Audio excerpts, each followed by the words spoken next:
Panorama group, जो सोचता है वो करता है। बिहार की राजनीति में एक बार फिर से लालू प्रसाद काफी लंबे समय के बाद एक्शन में नजर आए हैं। लालू प्रसाद का एक्शन देखने में तो कुछ नहीं लग रहा है, लेकिन भीतर ही भीतर लालू प्रसाद ने जो माहौल बना दिया है उसमें ये बात आप कह सकते हैं कि एक लंबे समय के बाद लालू प्रसाद की बड़ी जीत हुई है। एक तरफ जहां बिहार में फ्लोर टेस्ट को लेकर के चर्चाएं तेज हो रही हैं, उसको लेकर के यह भी कहा जा रहा है कि नीतीश कुमार दिल्ली में गए थे तो वहां सब कुछ जाकर के सेट कर लिया है और फ्लोर टेस्ट में कोई समस्या नहीं होगी। लेकिन भारत में जिस तरह की चर्चाएं चल रही हैं, पूरे देश भर की मैं बात कर रहा हूं, 2024 के चुनाव से पहले बिहार ने एक बार फिर से अपना राजनीतिक जो कहा जाता है कि उसकी पहचान है उसको बरकरार रखा है। 2024 के चुनाव से पहले एक बार बड़ा ट्विस्ट आया है और इस ट्विस्ट में नीतीश कुमार की भूमिका कम नहीं है। नीतीश कुमार ने जैसे ही एक बार फिर से महागठबंधन से एनडीए की तरफ स्विच किया, उसके बाद से तो बिहार की राजनीति ही चर्चा का विषय बन गई। आपको बता दें कि इस राजनीतिक उहापोह की स्थिति में एक बात तो साफ नजर आ रही है कि विश्वास और अविश्वास के बीच का जो ये महीन लकीर है, इस लकीर को कौन पार करेगा। इस लकीर को पार करने के लिए जहां 28 लोगों के समर्थन का दावा करने वाली एनडीए असहज नजर आ रही है, काफी चिंतित है और अपने विधायकों को सहेजने में लगी हुई है। भारतीय जनता पार्टी जो अपने आप को अपराजेय बताती है, वो भी अपने विधायकों को सहेजने और समेटने में लगी हुई है। हमने आपको बताया था कि भारतीय जनता पार्टी के भी कई विधायक हैं जो लगातार अब अपने पार्टी के फैसलों से और पार्टी के जो वर्तमान स्थिति है उससे नाराज नजर आ रहे हैं।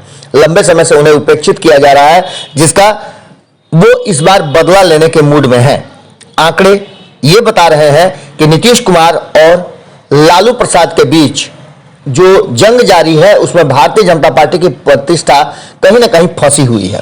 भारतीय जनता पार्टी पूरी तैयारी में लगी हुई है और अपने विधायकों को किसी न किसी रूप में आप समझ लीजिए कि प्रशिक्षण की राजनीति करते हुए उन्हें गया भेजने की तैयारी में लगी हुई है। तो वहीं आपको बता दें कि जनता दल यूनाइटेड में भी कम भागदौड़ नहीं है। जनता दल यूनाइटेड के कई नेता गायब बताए जा रहे हैं। हमने आपको बताया था कि भारतीय जनता पार्टी और जनता दल यूनाइटेड के लगभग 1 दर्जन से ज्यादा ऐसे नेता हैं जो ट्रेस आउट नहीं हो रहे हैं। इन सारी बातों को लेकर के हम चर्चा तो लगातार कर रहे हैं। वहीं आपको बता दें कि कांग्रेस को लेकर के भी कहा जा रहा था कि उनके विधायकों पर भरोसा नहीं किया जा सकता है। सभी विधायकों को हैदराबाद भेज दिया गया है। जब ये विधायक वापस आएंगे तो फ्लोर टेस्ट का दिन तय हो गया है।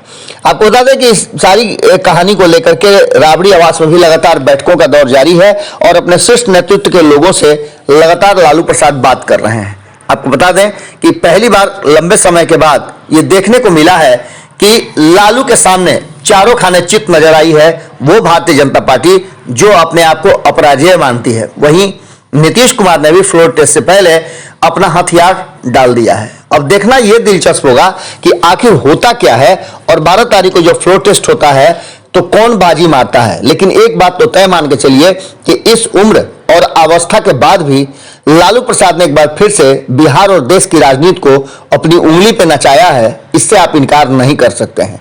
खेला हो गया, खेला होना है या खेल अभी बाकी है, ये सभी चीजें अभी से लेकर के 48 घंटे के बाद आपको देखने को मिल सकती हैं। जुड़े रहिएगा भारत लाइव के साथ।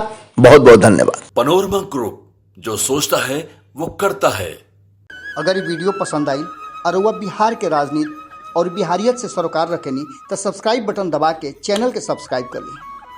ओजे एगो घंटी बा, ओकरा बटन दबा देला से कुल सटीक और मारक खबर रुआ मुफ्त में मिल जाई। अगर रुआ पत्रकारिता के हमनी के नया प्रयोग में सहयोग कर चाहतानी तो ज्वाइन बटन दबा दी। पेटीएम नंबर नोट कर ली 9386816700। धन्यवाद।